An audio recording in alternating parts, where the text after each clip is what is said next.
durante este día, se combina pensando, porque estamos la persona que quiera poner lo que bueno, que lo que diga.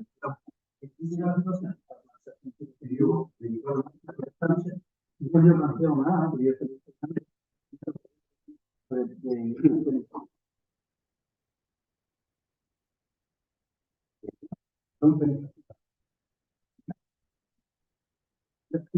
muy, digamos, fuerte para la idea de que esto es importante.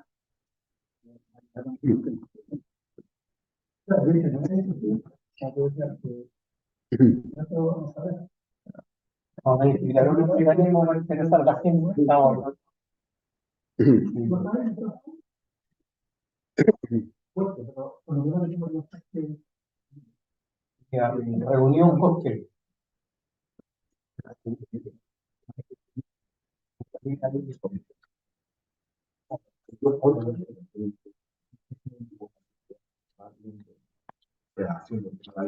De clase media y otra sociedad, porque eso no verlo así, pero verlo por el resultado de la situación de vida de la alimentación. También podríamos decir que hay una marginalización, ¿no? Yo creo que incluso esto me gusta mucho el concepto. Súbelo un poquito.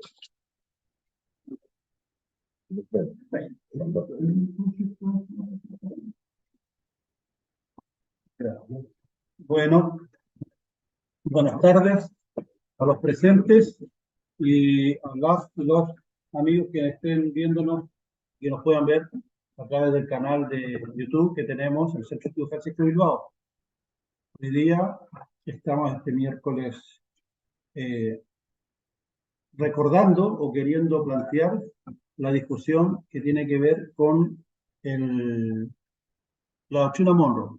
El 2 de diciembre de 1823, el presidente Monroe de Estados Unidos le planteó al Congreso y a su pueblo de que era necesario una visión y un planteamiento que les permitiera a los pueblos del continente tener una seguridad que no iban a ser intervenidos por potencias extranjeras, en este caso Inglaterra, y que no recuperara España sus gobiernos, sus colonias. Entonces hemos querido invitar al compañero Juan Carlos Gómez Leighton, académico, sociólogo, investigador, para que nos comente y nos hable sobre este tema, la doctrina Monroe. Y también nosotros queremos plantear al respecto algunas ideas que tienen que ver con el proceso que se vive en el continente de conocer y reconocer esta doctrina, salir frente a ella y los planteamientos que hicieran Francisco Bilbao justamente sobre este tema. Pero eso lo haremos posteriormente, a ver si nos da tiempo para este diálogo y este análisis.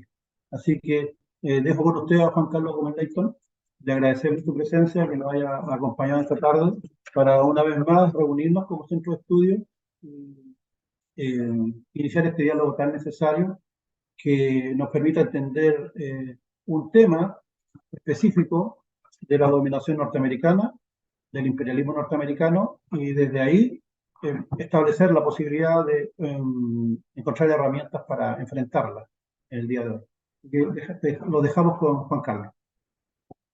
Gracias.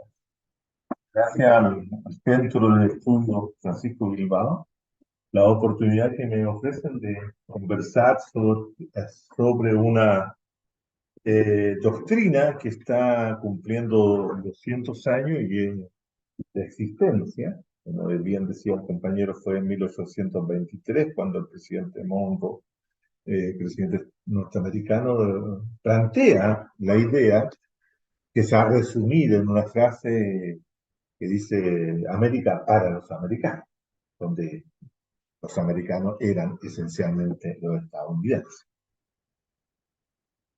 Esta es la segunda oportunidad que me toca participar en un evento dedicado a la conmemoración de los 200 años de la doctrina Monroe. Anteriormente, hace algunos días atrás, participé en un gran seminario que se hizo en Caracas, que es un segundo encuentro sobre la doctrina, sobre el bicentenario de estudios sobre la doctrina Monroe. Y cuando los compañeros de Caracas y de Colombia, que eran los grupos organizadores, me plantearon qué hacer sobre el tema de la doctrina Monroe y el caso chileno, una cosa así, o la relación de la doctrina Monroe con Chile, o cómo la doctrina Monroe había influido sobre la sociedad chilena, sobre la formación social chilena. Y a mí se me ocurrió, para no salirse tan fuertemente de los temas que yo trabajo, se me ocurrió plantear como hipótesis la idea de que la doctrina Monroe, proyectada en el tiempo, podría explicar la constitución de la sociedad chilena actual. ¿Cómo entonces yo buscaba una vinculación, una articulación entre este planteamiento de Monroe, la intervención de Estados Unidos y del Departamento de Estado norteamericano especialmente, en el periodo 70-73, es decir, la intervención directa del gobierno de Nixon sobre el proyecto socialista y revolucionario de Salvador Allende, y la constitución de la nueva sociedad chilena. Era ambicioso porque no es un recorrido por las diversas intervenciones que Estados Unidos ha realizado sobre la sociedad chilena, sino que focalizada en lo que es la intervención norteamericana en el derrocamiento de Salvador Allende, pero no solo sobre el derrocamiento de Salvador Allende, sino cómo esa intervención da lugar a una presencia norteamericana en Chile que da lugar a la conformación y constitución de un nuevo tipo de sociedad. ¿Y qué es el tipo de sociedad que yo nombro? Ustedes lo conocen, ¿no? Están viviendo como la sociedad neoliberal. Es decir, mi tesis o mi planteo y mi hipótesis es que sin golpe de Estado, sin intervención norteamericana, financiando y propiciando y fomentando ese golpe de Estado, no habríamos tenido sociales. Y ahora vamos a explicar en qué consiste aquello. También habría que decir que las primeras relaciones de Chile, o de lo que era la Capitanía General de Chile o Reino de Chile a finales del siglo XVIII y comienzo del siglo XIX, en víspera de de la revolución de independencia o el proceso de independencia, se hace tempranamente.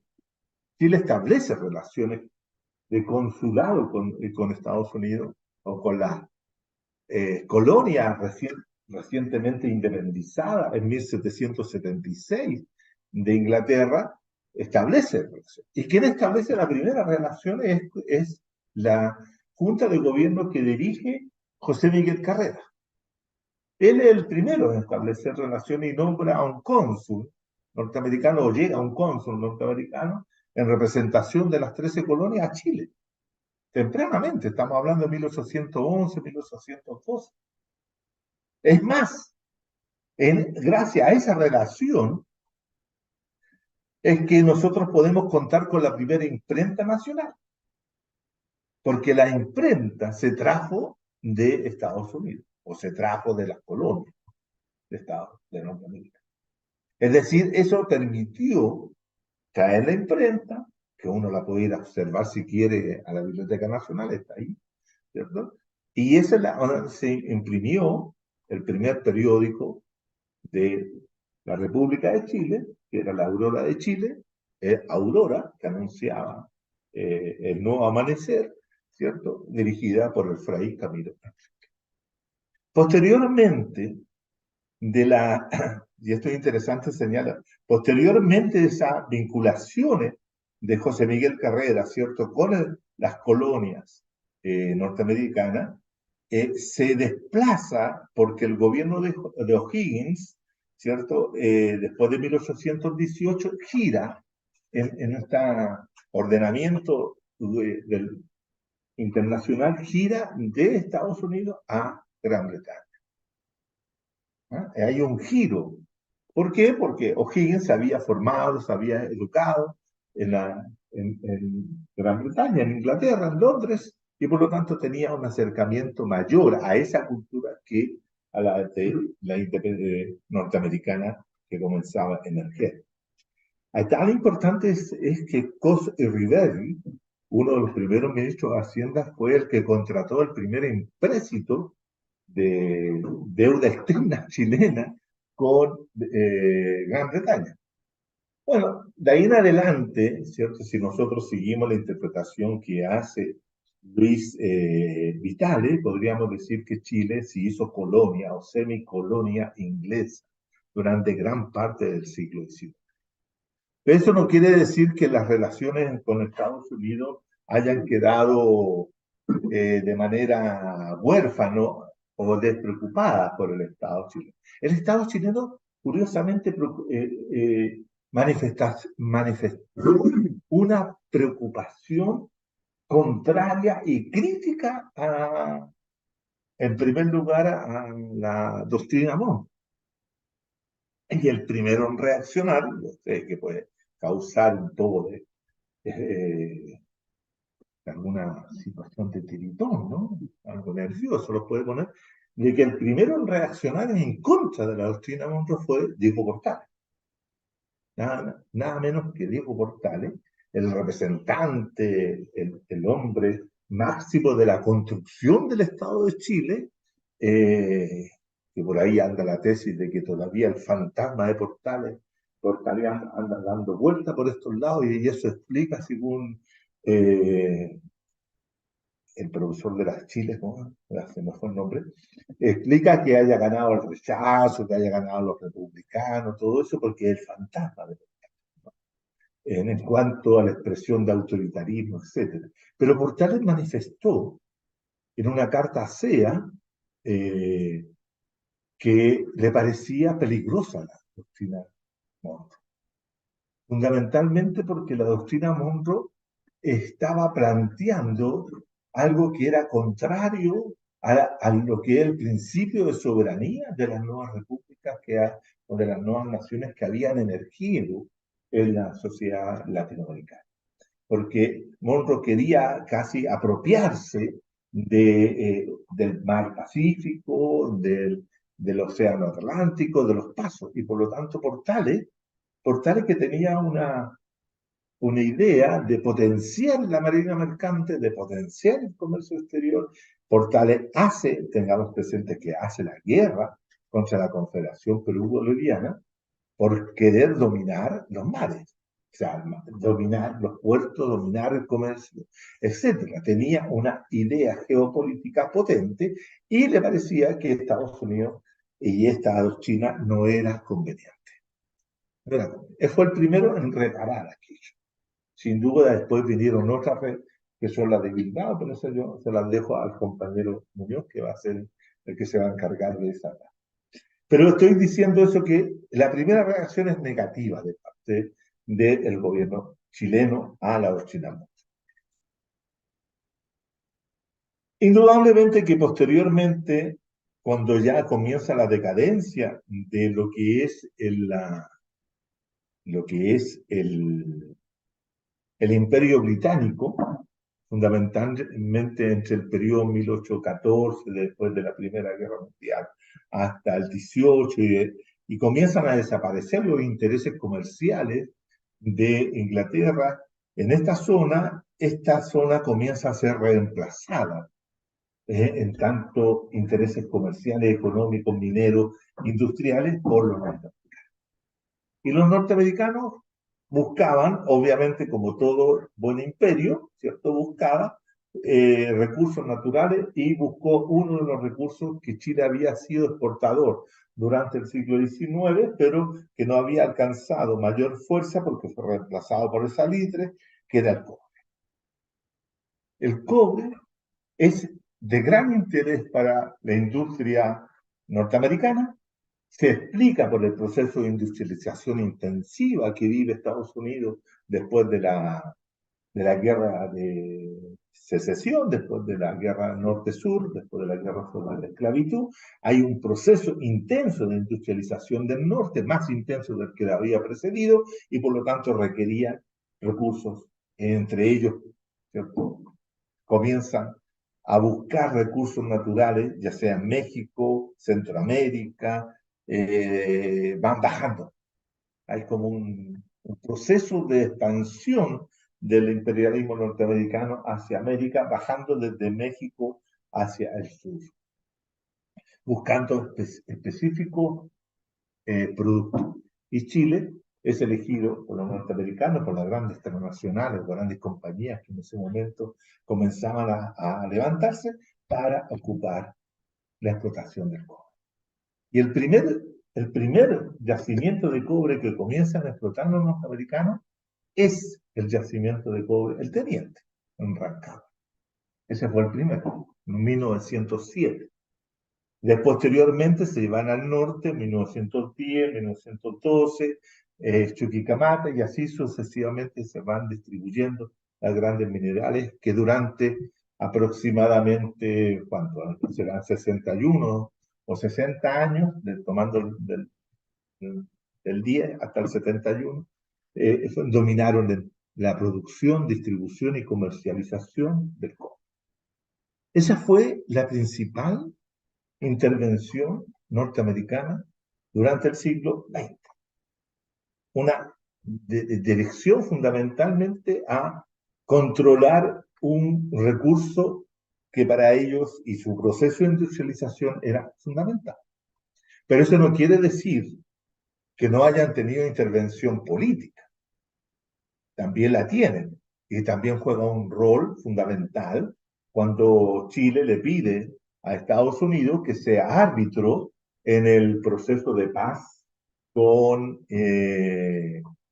entre Perú y Bolivia. Ahí viene el general Pershing, si no, tal vez así se pronuncia, pero que va a ocupar un lugar fundamental ese señor después de la Primera Guerra Mundial, etcétera.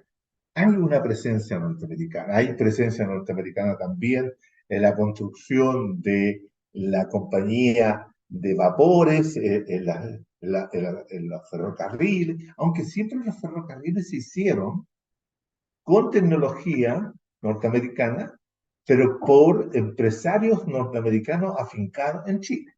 Eso también es importante señalar. Y el Estado se hizo cargo de la construcción de ferrocarriles. No fue una cuestión privada, sino que... Pero los norteamericanos estuvieron ahí detrás de eso y en otras materias también, participando en otras situaciones.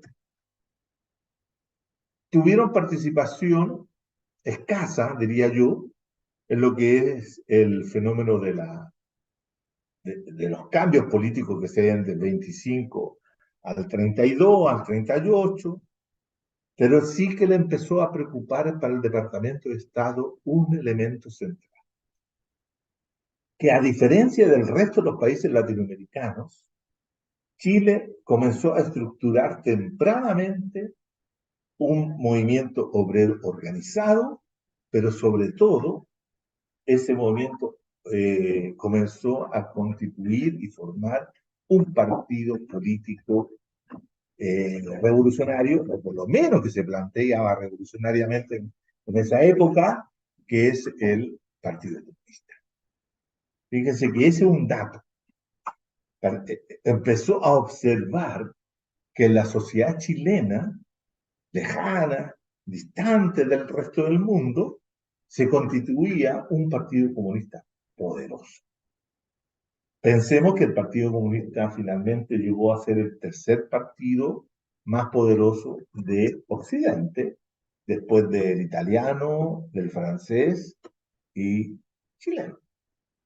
Tengamos presente que este Partido Comunista fue también organizador, articulador y triunfador en el 1938 con la teoría del Frente Popular, que es una teoría surgida, nacida dentro de la organización comunista para enfrentar el fascismo. Y el fascismo tuvo, el Frente Popular tuvo 3 triunfos a nivel mundial. 1 en Francia, 2 en España y 3 en Chile. Entonces, el Partido Comunista chileno fue observado tempranamente por el Departamento de Estado estadounidense. Hay un trabajo de Alfonso Daire y Alonso Daire y Alfredo Riquelme, el trabajo ya viejo, creo que no está publicado, pero se puede encontrar en la red, sobre las relaciones Chile-Estados Unidos en relación al Partido Comunista durante la década de los 40. ¿Por qué digo esto? Porque hay un antecedente que es bien interesante. El Partido Comunista es sacado de la ley en 1948 y Jorge Barría, un historiador socialista en la historia de la CUT, muestra un cable que llega del Departamento de Estado señalándole al gobierno de González Videla que tiene que sacar del juego político de la democracia chilena de la época al Partido Comunista porque era contrario a los intereses de Estados Unidos. Es decir, Estados Unidos, si bien no intervenía de manera muy visible en esa época, sí tenía intervenciones puntuales. Y vio siempre con preocupación el desarrollo del Partido Comunista, y no solamente del Partido Comunista, también del movimiento popular chileno como un movimiento popular distinto de los otros movimientos populares que se daban dentro de América Latina, porque no le generaba la misma preocupación en el caso del movimiento popular obrero argentino bajo la dirección del peronismo. No le preocupaba. Tampoco le preocupaba lo que se generaba en otros lugares, como en el caso tal vez centroamericano. Algo le preocupó lo que hizo el Partido Comunista con Mengele, si no me equivoco, en Brasil, en Bolivia menos, tal vez algo en Perú, etcétera. Pero tenía una preocupación, según uno lo ve estudios que hay sobre las relaciones Chile-Estados Unidos, hay una preocupación por Chile porque mostraba un tipo de organización política, un tipo de organización social y partidos políticos que tenían un basamento, tenían una estructura, tenían una organización que era mucho más dura, era mucho más consistente que otras organizaciones políticas de esa naturaleza en América. Y por eso excluye, obliga al gobierno de González Videla que expulse a los comunistas durante 10 años. 10 años, entre 1948 y 1958. De manera que Estados Unidos tiene preocupación por Chile, es decir, la sombra, por decirlo así, de la doctrina Monroe se instala en la sociedad chilena. Ya la derecha tiene una visión menos dura de ella por parte de lo que había sido el pensamiento de Portales, salvo los nacionalistas de la época, Pratt, Schauren, por ahí tenían una posición más contraria a la intervención norteamericana, pero no necesariamente anti-norteamericana. La izquierda chilena era anti-imperialista total y completa, a pesar de algunos episodios extraños de los socialistas durante la época de Snake, de esa dirección, en los 40, que se mostraron más favorables a las posiciones norteamericanas y defensa. Piensen ustedes que los norteamericanos mandaron tropas para defender y proteger para proteger más que defender, proteger los yacimientos petrolíferos, tanto del Teniente como de Chuquicamata y El Salvador, durante guerra, la Segunda Guerra Mundial. Mandaron todo, ¿no? Que lo permitía, eso lo permitía el TIAR, el Tratado Internacional Regional de Defensa, de Autodefensa, algo así, etc. Pero la intervención, como todos sabemos, la intervención norteamericana se entra a acelerar en América Latina a partir de la década larga de los 60. Y cuando digo que se entra a acelerar, porque Estados Unidos tiene que reaccionar frente a la primera revolución socialista que se produce en el continente. Y esa revolución socialista en el continente es la cubana.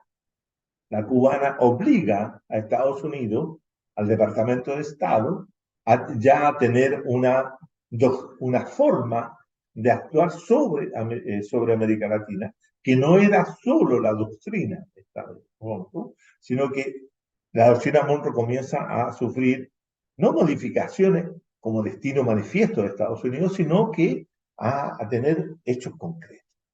Y a partir de la Revolución Cubana, se levanta una solución o una forma de enfrentar ese proceso que es la Alianza para el Progreso.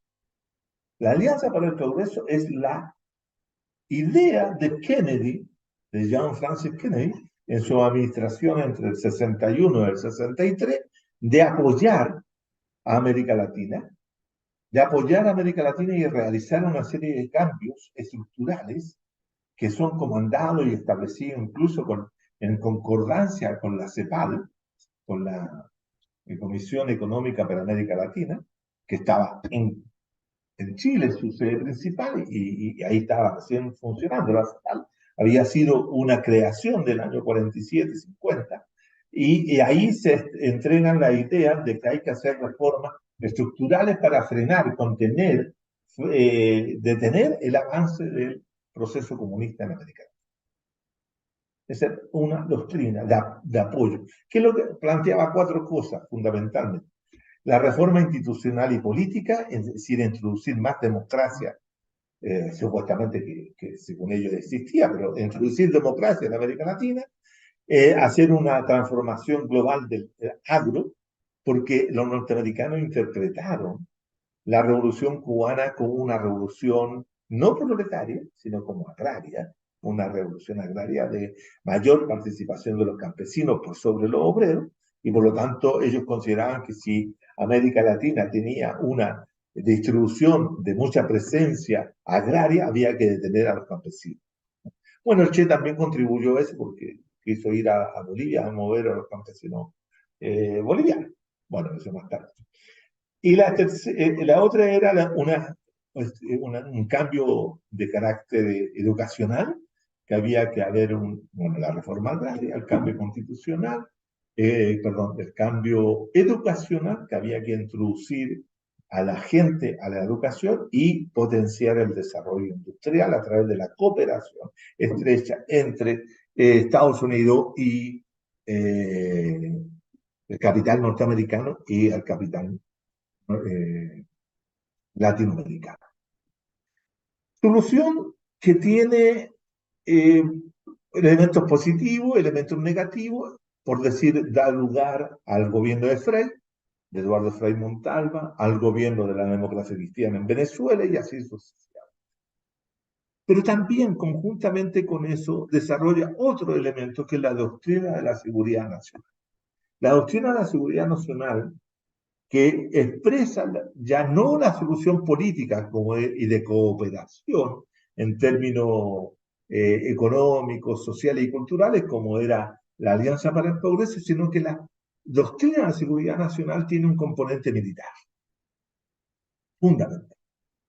Formar y constituir una fuerza contrainsurgente en los ejércitos y las Fuerzas Armadas latinoamericanas capaz de contener, frenar cualquier intento revolucionario o de movilización.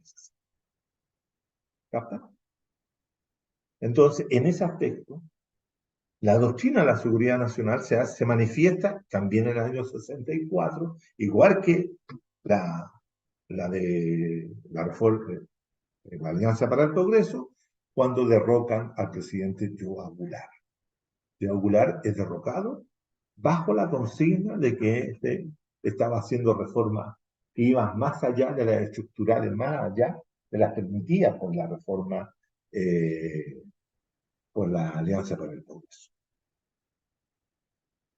En ese contexto de Guerra Fría, porque tenemos que también partir de la base de Guerra Fría, tanto la Alianza para el Progreso como la doctrina de la seguridad nacional, de tanto impulsada por John Kennedy como Lyndon Johnson, entre 1961 y 1969, había fracasado. Uno mira y hace una lectura desde acá, uno puede considerar que eso había fracasado y por lo tanto había que implementar otro tipo de cosas. Y ese fracaso, tanto de Kennedy como de Lyndon Johnson, se expresaba en la presencia todavía de Cuba como el principal país constructor de socialismo en esa época, en esos años. En esos años. Obviamente que la administración Nixon, Richard Nixon y Kissinger, que asumen justamente a finales de 69 hasta el año 74, 75, si no me equivoco, cuando es destituido Nixon, o cuando renuncia Nixon por el caso Watergate, ellos se propusieron de que nada más, no otra Cuba en América Latina. Por lo tanto, cuando se levanta el gobierno de Salvador Allende, cuando se constituye el triunfo de la Unidad Popular en Chile, los pronósticos de distintos analistas que decían que Chile podía ser una nueva Cuba se estaban cumpliendo. Y ya se había evitado el 64, cuando ya la intervención norteamericana había sido total y completa, la incorporación de la campaña del terror, el financiamiento de la campaña de Frei, las traídas de la hermana de Fidel Castro para hablar peste, etcétera, etcétera. Todo eso fue financiado por los norteamericanos y incluso, ¿cierto? Están los registros de que después del naranjazo, en el 64, en abril del 64, se convencen a los partidos liberales y conservador de que abandonen la candidatura de Domingo Durán y que voten a Frei como el mal menor. Frei era el mal menor para los norteamericanos porque Frei generaba, ¿cierto?, una alianza con Norteamérica. Fíjense ustedes que el Parlamento le negó a Frei el viaje a Estados Unidos, no le permitió viajar como un elemento de venganza de esta famosa operación de salvamento de Chile de las manos del comunismo y especialmente de Salvador. Pero en los años 70 ya no lo pudieron evitar y Allende gana en la forma como gana, no vamos a entrar a hacer ese análisis porque no es el momento, pero sí quiero decir que Estados Unidos observaba la elección del 70 como el momento que había que intervenir en Chile. Intervenir en Chile. Que había que hacerlo. Que daba lo mismo que ganara, porque en algún momento el triunfo del movimiento popular y de los partidos de izquierda iba a darse en Chile y había que evitar. Esto explica, porque digo esto, porque de acuerdo a mi planteo, es que esta intervención de querer frenar al comunismo en Chile, voy a ponerlo de esa forma, el comunismo en Chile no había comenzado con la Alianza para el Progreso, ni había comenzado con la doctrina de la seguridad nacional. Ni tampoco había manifestado solo a partir en la expulsión del Partido Comunista en el año 48, sino que comienza a materializarse a través de una vinculación de carácter cultural, de la vinculación a nivel del pensamiento, de la estructuración y creación de un proyecto de cambio global, integral, para el capitalismo. Es decir, no es que el capital chileno no estuviera preparado para enfrentar una transformación o un cambio político histórico como el que se va a plantear en el año 73 con el golpe de Estado, sino que esto comenzó a elaborarse, a pensarse, a estructurarse en el año 1956. 56, es decir, bastante antes del 70, es decir, echamos para atrás 16 años antes. Y esa estructuración tiene que ver con un acuerdo que estructuró la Universidad Católica de Santiago, la Escuela de Economía, con la Escuela de Chicago. Esto es bien conocido, es bien conocido, pero no se plantea de que esto comenzó a ser elaborado a partir del 56, sino que esto comenzó a estructurar y formar a un conjunto de hombres fundamentalmente hombres. No habían economistas mujeres en ese lote de gente, y y se estructura una idea de que ellos van a construir una alternativa, fíjense. Y por eso creo que esto responde en mi hipótesis, porque tengo una hipótesis, ¿no? Esto responde a la hipótesis de que ahí se manifestaba esta idea de Monroe de que América Latina tenía que ser para los americanos. ¿Por qué? Porque está la idea de la constitución de este grupo de economistas que iban a pensar una solución para el capitalismo latinoamericano, que era subdesarrollado, monoexportador, tenía desequilibrios estructurales muy fuertes, etcétera, etcétera, para constituir una propuesta de cambio que no solamente cambiara, fíjense lo que se plantea, no solamente cambiara la Escuela de Economía de la Universidad Católica, sino que cambiara la Universidad Católica.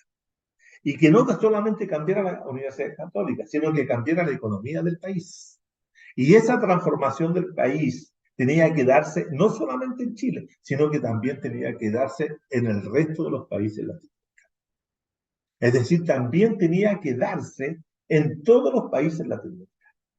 Entonces, cuando uno piensa que Chile, ¿cierto?, es el primer país que se hace neoliberal, y después, en los 80, no, el neoliberalismo, ¿cierto?, también se va a instalar en Argentina, en Brasil, en Ecuador, en Perú, en Bolivia, en todos los países. En todos los países se hace esta misma transformación.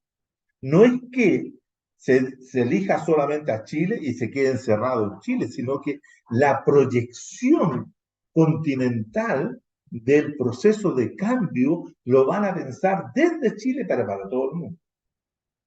Cuando uno escucha a los economistas como el mismo José Piñera diciendo que yo fui a asesorar a tal o cual, esto y esto, está cumpliendo esa tarea. Ellos son los agentes transformadores del proceso para instalar una sociedad celeste.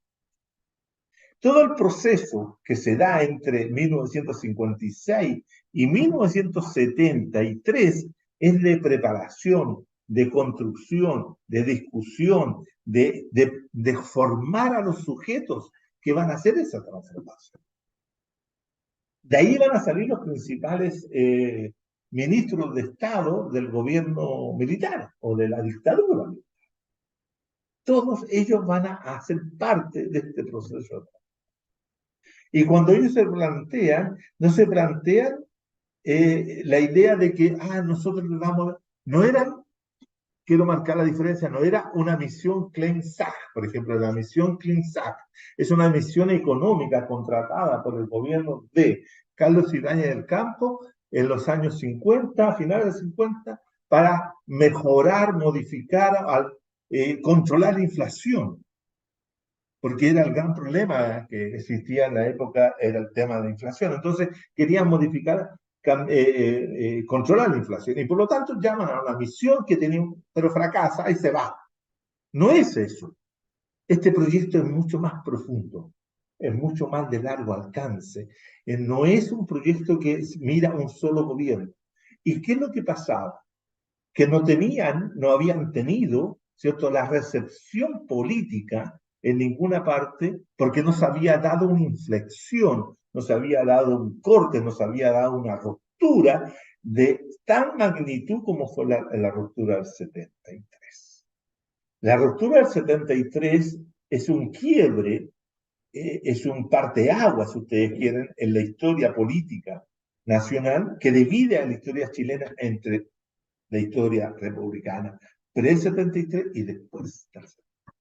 Son dos Chiles diferentes. Claro, hay hilos conductores que todavía permanecen, pero el Chile del 73 para atrás desaparece con este golpe de Estado, que no es el golpe de Estado en sí. El golpe de Estado es un golpe contrarrevolucionario, es un golpe de Estado antipopular, todo lo que ustedes, genocida, etcétera.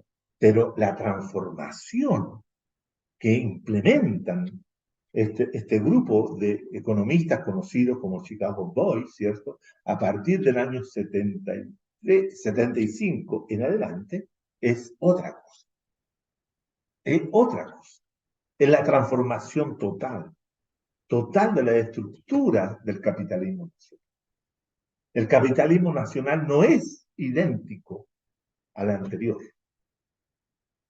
Claro, tendremos y tenemos ciertos elementos de continuidad, como por ejemplo el hecho de que sigamos siendo un país extractivista, pero ya dejamos de ser un país industrial hace tiempo, por ejemplo.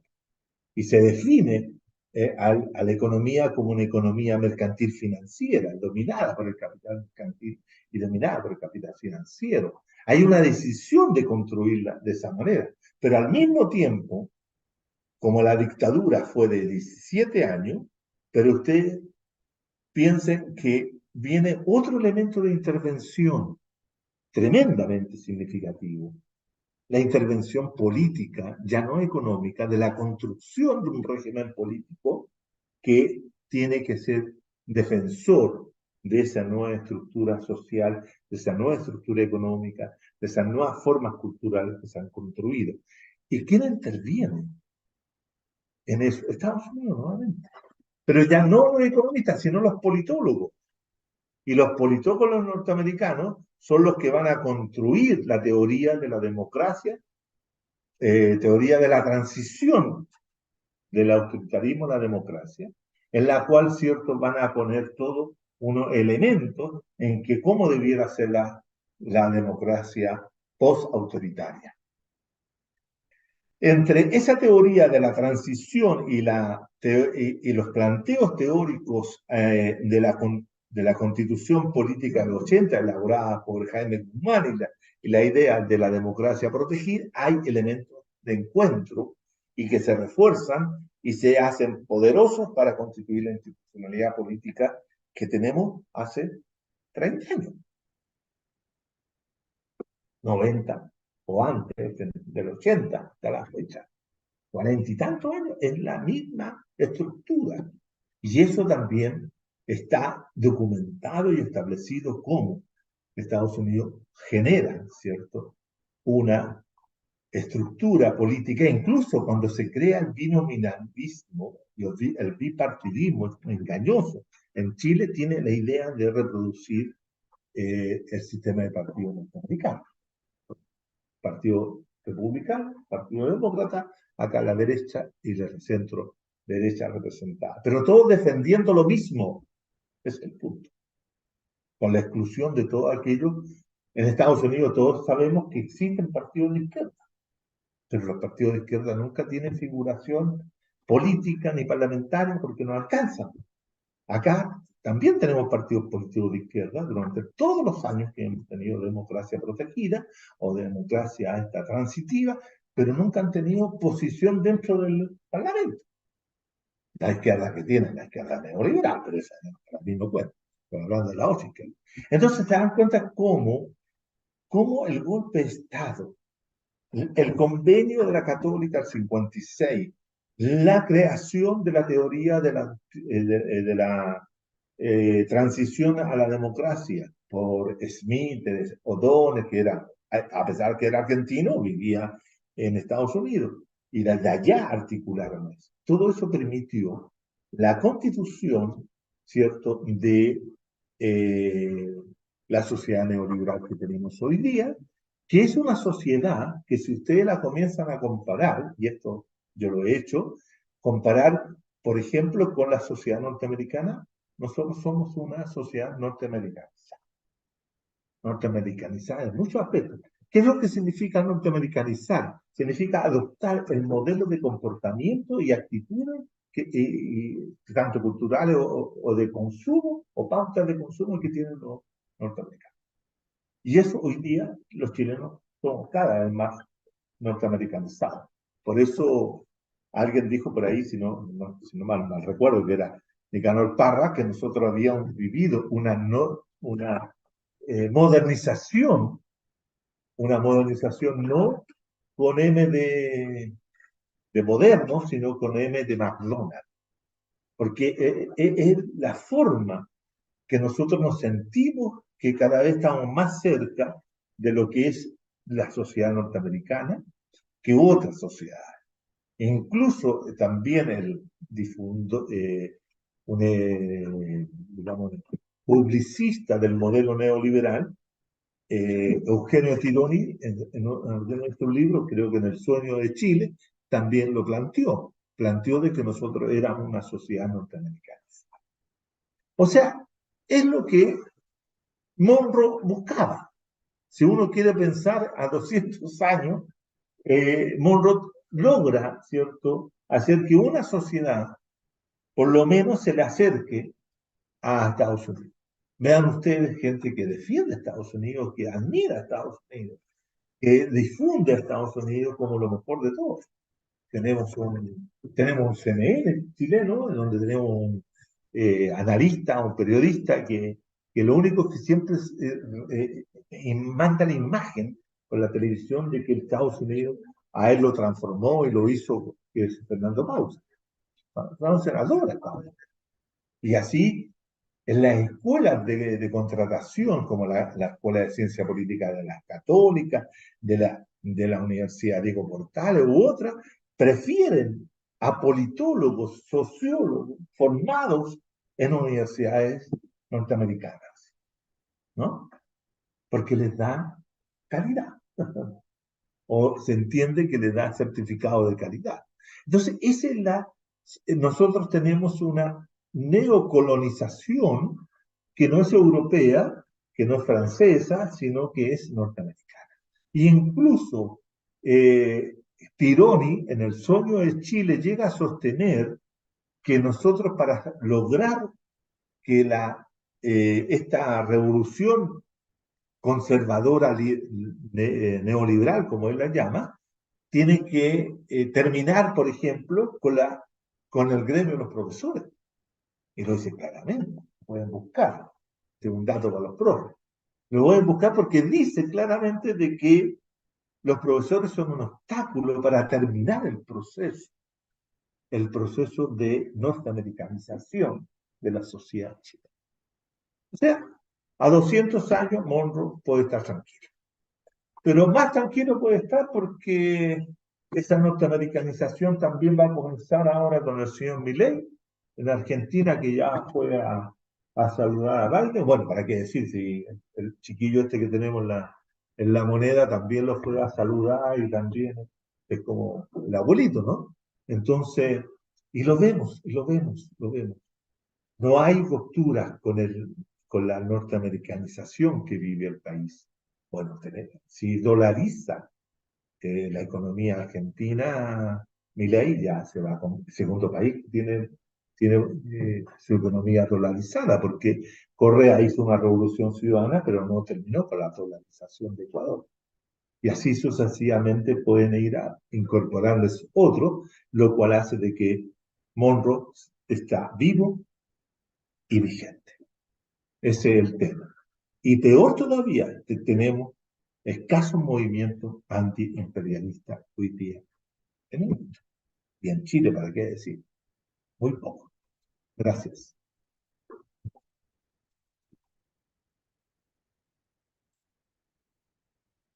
Bueno, interesantes los planteamientos que hizo Juan Carlos.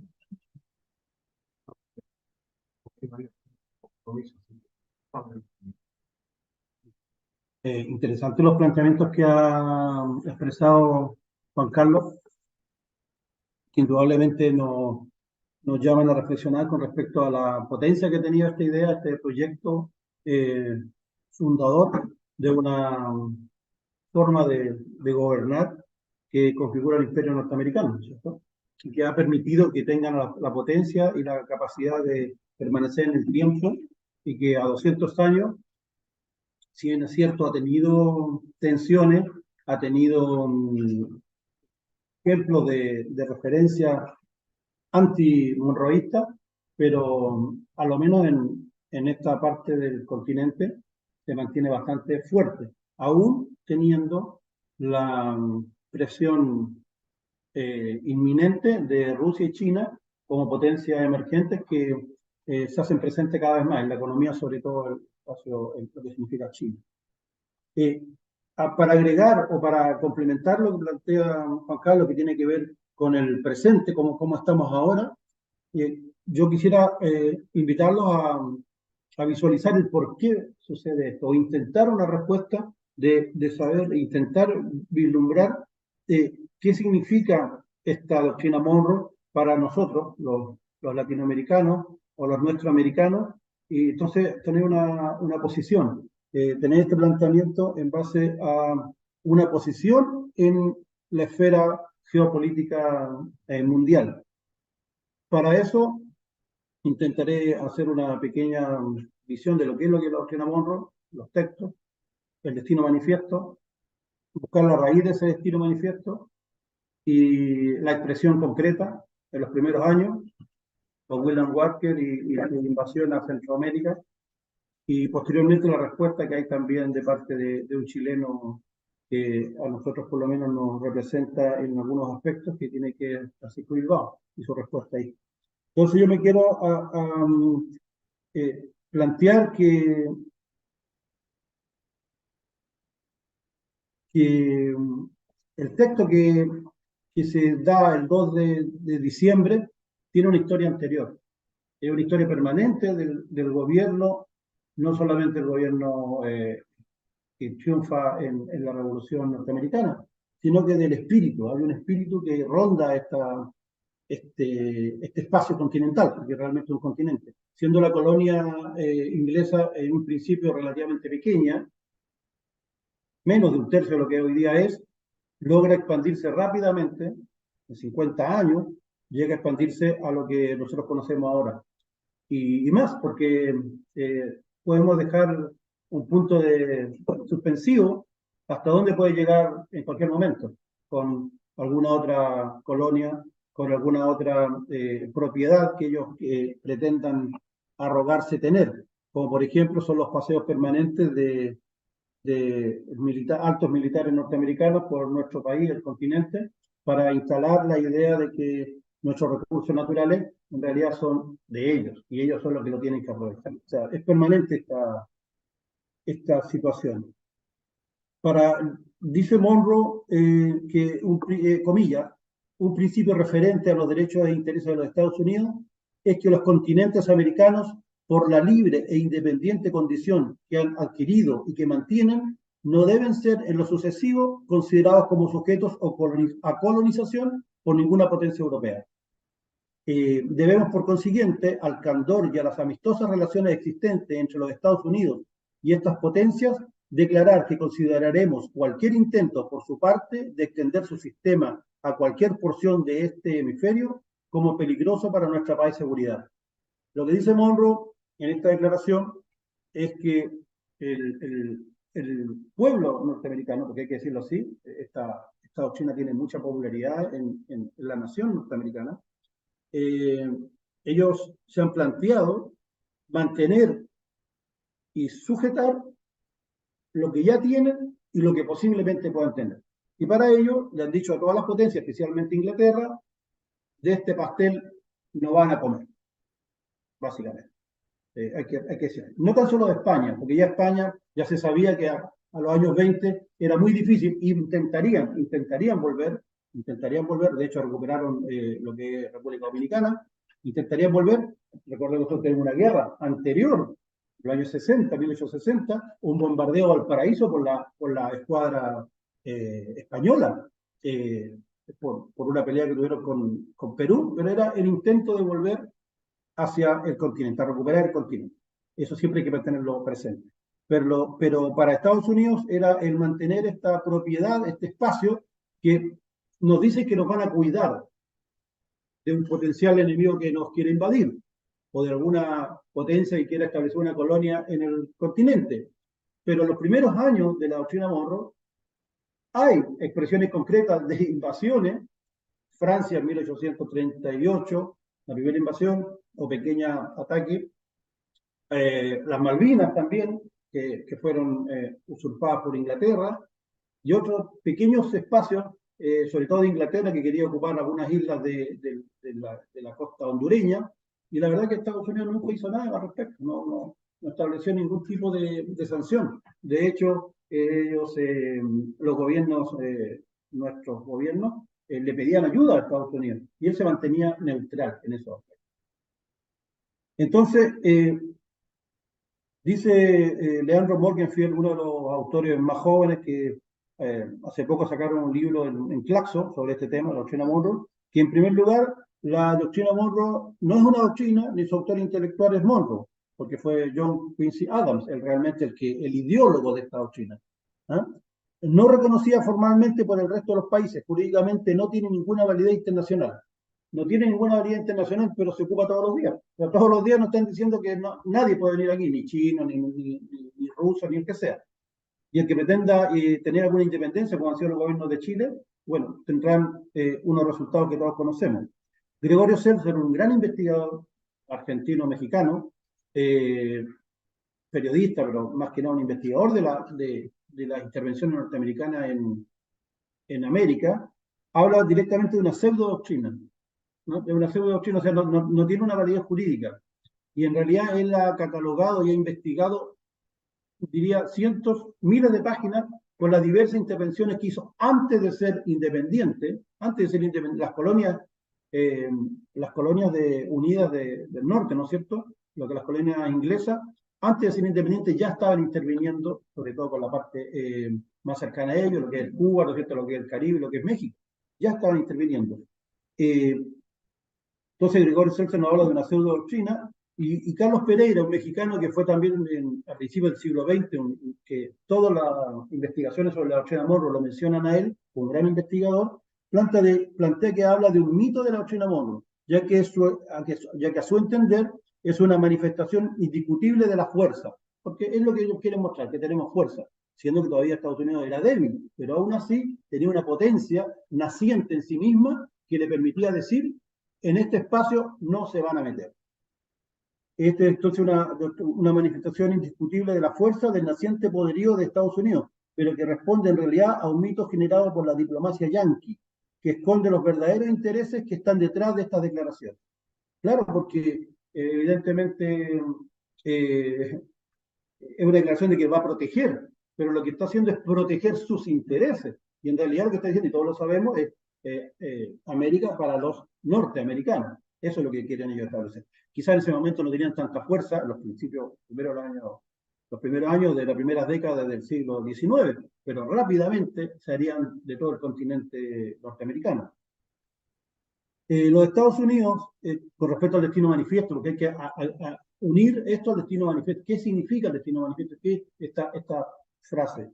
Los Estados Unidos de América, desde antes de su nacimiento como entidad jurídica, son parte de una avanzada europea a nuestro continente.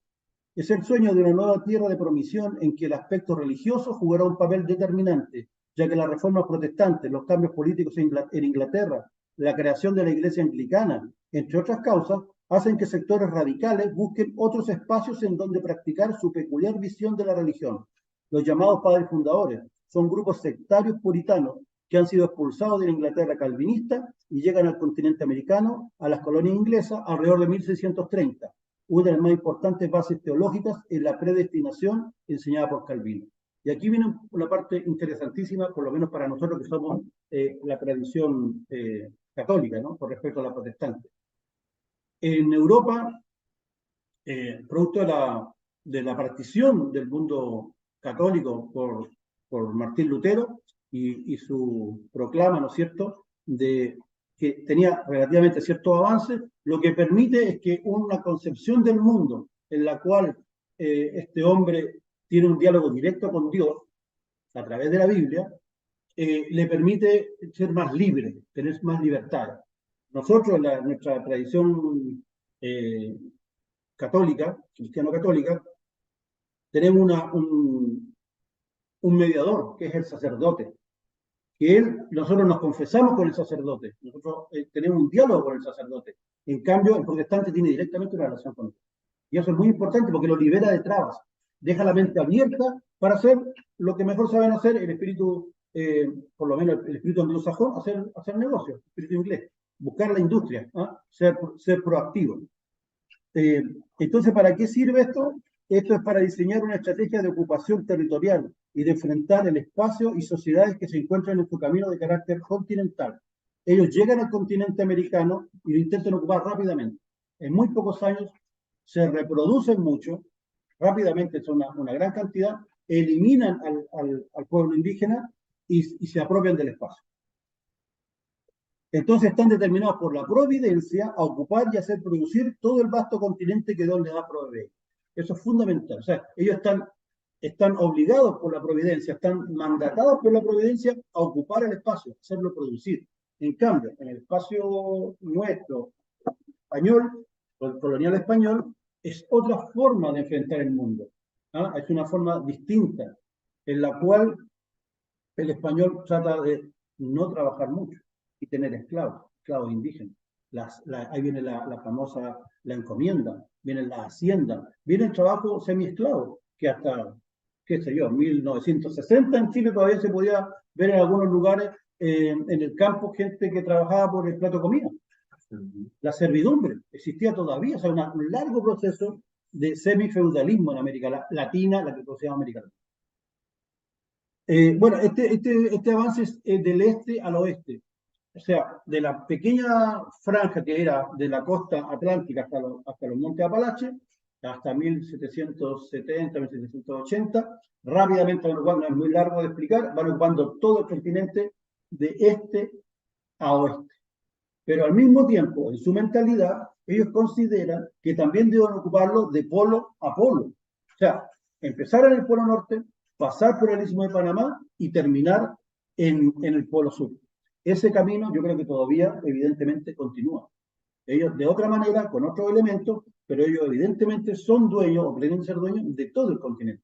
Y eso es muy importante para demostrar la permanencia, como lo ha explicado Juan Carlos, la permanencia de la doctrina en el tiempo, que ha tenido diversos cambios, diversas visiones, diversas posiciones, pero que en definitiva significan que para ellos es una forma de vida el dominar los espacios que le han sido dados por Dios. Han llegado a Hawái, llegaron a Filipinas, Puerto Rico, o sea, es largo de enumerar la cantidad de espacios que ha ocupado el imperio norteamericano, muy amplio en todo espacio, digamos, oceánico y continental, no solamente en el espacio que le corresponde a ellos, sino que ampliándose cada vez más y sobre todo ocupando un espacio que es lo que fue la mitad del continente, que es México, que fue absorbida y dominada. Entonces, en principio, esta ocupación será de este a oeste, de las costas del Atlántico, llegando a los montes Apalaches, en donde se generan los primeros asentamientos, que serán base de las 13 colonias. Y luego, en corto espacio de tiempo, por diversos medios, como compra, invasión, litigio, acuerdo, ocupación, llegarán al Océano Pacífico y hasta Alaska, que le compran, no sé, Alaska a Rusia. No voy a seguir enumerando, es largo, todo lo que significa la compra de la Luisiana, la compra de la Florida, en diversos procesos geopolíticos muy densos, en esos años, 1800, XX, anterior y posterior, hay todo un proceso en Europa, ¿no es cierto?, de la restauración monárquica de las grandes potencias centrales. Francia se ve impedida de seguir desarrollando su imperio, por lo tanto le venden a Estados Unidos la Luisiana, que básicamente era la boca de los ríos Mississippi, pero en realidad es algo terrible porque los negociadores, como no conocían el territorio, en realidad le cedieron todo un espacio gigantesco, más grande que la misma Francia, se lo cedieron a Estados Unidos, en acuerdo. Voy a seguir rápidamente porque es muy largo. ¿Qué es lo que es el destino manifiesto entonces? Esta expresión concreta del gigante de 7 leguas. Bueno, J.L. O'Sullivan en 1845 escribe un artículo que se llama Anexión y dice: el cumplimiento de nuestro destino manifiesto es extendernos por todo el continente que nos ha sido asignado por la providencia para el desarrollo del gran experimento de libertad y autogobierno, justificando así la doctrina del destino manifiesto e instaurándola como una cultura, como cultura de la nación. En palabras de O'Sullivan, es un derecho como el que tiene un árbol de obtener el aire y la tierra necesarios para el desarrollo de sus capacidades y el crecimiento que tiene como destino, cierre comillas. Por lo tanto, esto es profundamente consustancial a la esencia del pueblo norteamericano, expandirse, porque es una obligación, es un mandato de Dios. Por lo tanto, ¿quién puede evitar el mandato de Dios? Es algo muy fuerte, ¿no? Para ellos sobre todo. Hasta el día de hoy utilizan pretextos teológicos sectarios para hacer invasiones en todo el mundo, no solamente en nuestro continente. Entonces, básicamente es el capitalismo y la riqueza como favor divino. El expansionismo territorial y proceso civilizatorio como un proceso civilizatorio. Ellos van a civilizar a los indios. Pero como lamentablemente los indios no quieren civilizarse, bueno, hay que exterminarlos. Y ellos procederán metódicamente a exterminarlos. Los nazis aprendieron bastante del pueblo norteamericano en exterminación de seres humanos. Es increíble eso, pero es así. Y un proyecto político hegemónico imperialista. Ellos lo que quieren es hegemonía en todo el mundo para hacerle frente al imperio ruso, en este caso, al imperio austrohúngaro, al imperio español y a los gobiernos franceses. Entonces aquí hay una tensión entre la civilización y la barbarie. Esto Fernández Retamar de Cuba lo estudia muy bien, esta crisis que hay entre una visión de la civilización y lo que es la barbarie. Ariel y Calibán. Calibán es caníbal, Ariel es el ser puro, iluminado, que enseña a Calibán, a este caníbal. En realidad, eso lo dice Rodó, un autor uruguayo. Rodó pretende de esa manera visualizar la explicación del mundo. Pero Fernández Retamar y otros investigadores han planteado la cosa al revés. Calibán, la potencia de Calibán, o sea, del caníbal, de inferir y generar en el mundo una posición propia de él. A decir de alguna manera que el dominado, ¿no es cierto?, que el esclavo se logre alzar, tenga sus propios pies, se alza. Es la presión básicamente de Cuba, que ha logrado de ser una colonia, de ser una colonia española, de Estados Unidos pretender siempre, permanentemente dominarla, porque está en un lugar geográfico que le permite el control de todo el Caribe. Es muy importante Cuba. Así como compraron la Florida, como han tenido otras islas, los norteamericanos, han intentado también ocupar Cuba permanentemente para el pueblo cubano hasta el día del fin de los tiempos, hasta que se acabe Estados Unidos, tendrán como enemigo a los yanquis, permanentemente, cualquier gobierno. No existe otra posibilidad, porque para los norteamericanos es fundamental tener ese espacio geográfico tan importante.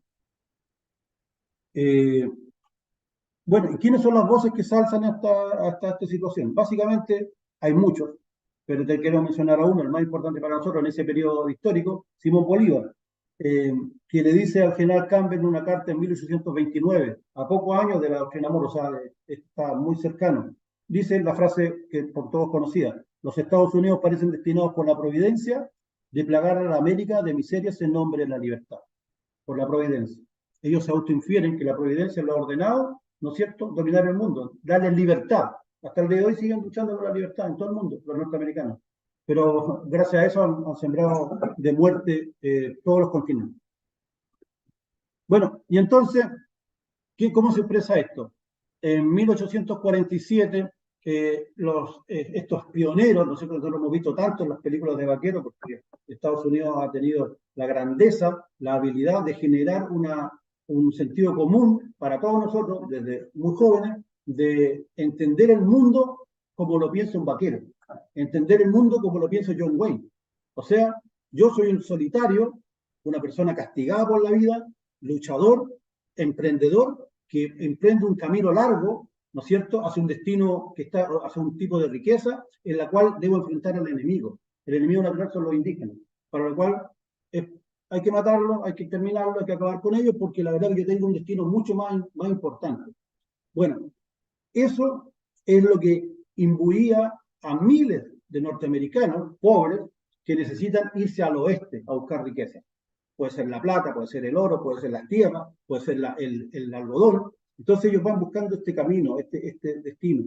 Y William Walker, no lo voy a poder extender ahora porque es muy largo, pero William Walker es un joven muy inteligente, muy religioso, que podría haber sido pastor protestante, que estudia Derecho, es médico, va a Europa, ejerce el periodismo en la zona sur de Estados Unidos, alrededor de Mississippi, pero entiende que ir a Texas, a ese nuevo país, porque es un país que se llama la República de Texas, que pide rápidamente, que es arrebatada de Estados Unidos y después pide la presencia o digamos el reconocimiento del gobierno norteamericano, con dificultades lo aceptan así, se da cuenta que ahí hay algo que a él le corresponde vivir, que es ser parte de esa cantidad de gente que va hacia el oeste a buscar riquezas.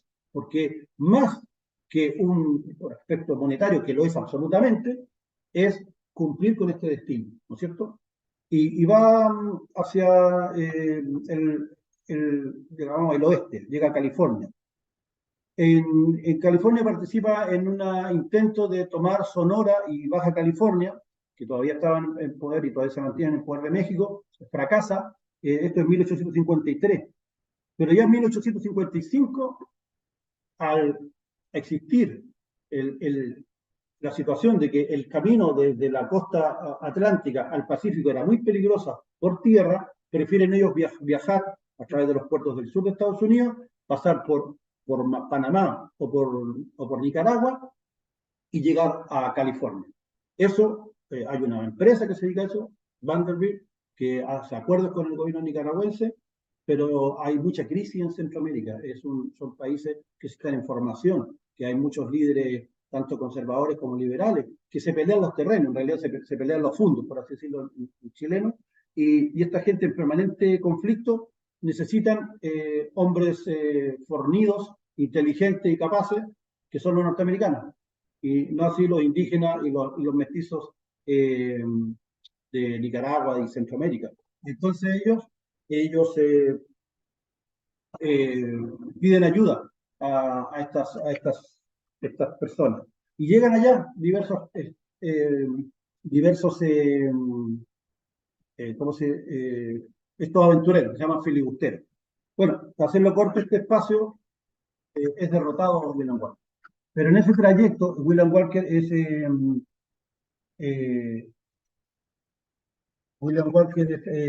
es fusilado en 1860. Pero en ese mismo periodo de tiempo, para ir acercando lo que nos interesa, eh, Francisco Bilbao, estando en Europa nuevamente en un segundo exilio, reúne a una serie de integrantes de América Latina y él, en una visión bastante afrancesada en ese momento, entiende que todo este proceso que se está viviendo en el continente, invasiones francesas, que no la hemos mencionado, pero dos veces invade Francia a México, Francia que era el espíritu más importante en ese tiempo culturalmente, y que Estados Unidos, este gigante de las 7 leguas, ¿no es cierto?, que va invadiendo el continente, se da cuenta que ese proyecto modernizador, culto, europeo y norteamericano no casa con la realidad, con nuestra realidad. Y él llama entonces a una reunión de pueblos, una iniciativa de la América. Y también quiero entonces leer lo que plantea Bilbao en 22 de junio de 1856. Los Estados desunidos de la América del Sur empiezan a divisar el humo del campamento de los Estados Unidos. Ya empezamos a seguir los pasos del coloso que sin temer a nadie, cada año, con su diplomacia, con esa siembra de aventureros que dispersa, con su influencia y su poder crecientes que magnetiza a sus vecinos, con las complicaciones que hacen hacer en nuestros pueblos, con tratados precursores, con mediaciones y protectorados, con su industria, su marina, sus empresas. Bueno, con todo eso avanza como marea creciente que suspende sus aguas para descargarse en cataratas sobre el sur. Ya vemos caer fragmentos de América en las mandíbulas sajonas, del web magnetizador, que desenvuelve sus anillos tortuosos. Ayer Texas, después el norte de México y el Pacífico saludan a un nuevo amo. Hoy las guerrillas avanzadas despiertan el istmo y vemos a Panamá, a esa futura Constantinopla de la América, vacilar suspendida, mecer su destino en el abismo y preguntar, ¿seré del sur? ¿Seré del norte? Esa es la pregunta que se hace Bilbao y les llama a los invitados que tenía ahí y a los gobiernos de América preguntarse, ¿seremos del sur o seremos del norte? Bueno, ese Panamá, el istmo de Panamá, en definitiva, fue del norte, porque ahí se construyó el canal de Panamá. Entonces, ¿qué dice Bilbao de William Walker? Walker es la invasión, Walker es la conquista, Walker son los Estados Unidos. ¿Esperaremos que el equilibrio de fuerzas se incline de tal modo al otro lado que la vanguardia de aventureros y piratas de territorios llegue a sentarse en Panamá para pensar en nuestra unión? Panamá es el punto de apoyo que busca el Arquímedes yanqui para levantar a la América del Sur y suspenderle en sus abismos para devorarlos a pedazos. Esa es la respuesta, una de las tantas, porque hay otros nuestros americanos, sobre todo José Martí, que plantean para nosotros, esto es un discurso de 1850, 1855, pero para nosotros todavía está vivo. Esperaremos esto para unirnos y lamentablemente ha habido bastante desunión. Por lo tanto, es muy importante, es imperioso que los que estamos denunciando, como se han denunciado hoy día, la intervención norteamericana en Chile o en otros lugares de América Latina, entendamos que una de las posibilidades más ciertas para impedir este dominio es que los pueblos del sur se unan. Porque define Bilbao, con esto termino, define Bilbao a Estados Unidos de una manera bien interesante. Esto lo dice en 1855, en un oso escrito. Ya habían pasado algunos años desde que Carlos Marx había intentado editar el Manifiesto Comunista, cosa que por diferentes razones fue bastante tardío, no fue muy conocido. Estaba recién expandiéndose o conociéndose lo que en el futuro se llamaría el comunismo científico, ¿no es cierto? O el materialismo histórico, dialéctico, todo lo que tiene que ver con la doctrina marxista. Pero en esos años, Bilbao plantea de esta manera cómo era Estados Unidos. Es una especie de estoicismo eléctrico que aspira a dominar el mundo. Es el movimiento perpetuo. Es un Saturno rejuvenecido que devora a la vez el tiempo y el espacio. Si nosotros vemos el capitalismo hoy día, y muchos analistas lo plantean así, el capitalismo es algo rápido, es algo permanente, es eléctrico. Ahora con las nuevas formas digitales, cosas que en ese tiempo ni siquiera aparecían, hay una capacidad de vislumbrar el avance de este gigante, ¿no es cierto? Este gigante con las botas de 7 leguas, que abarca no solamente el continente, abarca el mundo completo. Entonces, esto para nosotros, como Centro de Estudios Francisco Bilbao, agradeciendo a Juan Carlos que nos haya acompañado con este tema de la doctrina Monroe, dejamos planteado la importancia de los pensadores y de los actores políticos que han logrado pensar el continente, analizar la doctrina, encontrar respuesta a la doctrina, enfrentar esa doctrina y iniciar caminos de liberación que evidentemente para nosotros todavía están abiertos. Se debe homenajear permanentemente a Cuba, por ejemplo, que ha logrado permanecer fiel de esos años en esta postura de liberacionista, ¿no? Y por lo tanto, bueno, agradecer en pocos días más se conmemora, ¿no es cierto?, los 200 años de la doctrina Monroe.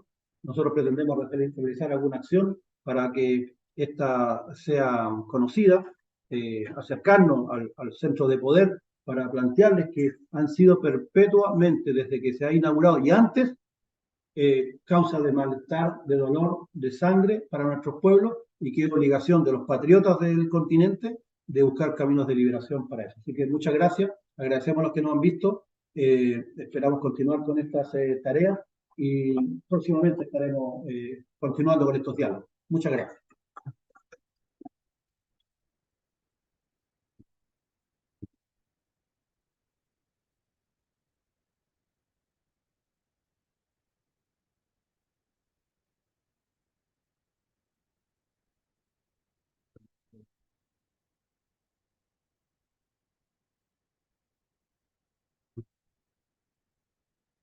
Agradecerte nuevamente.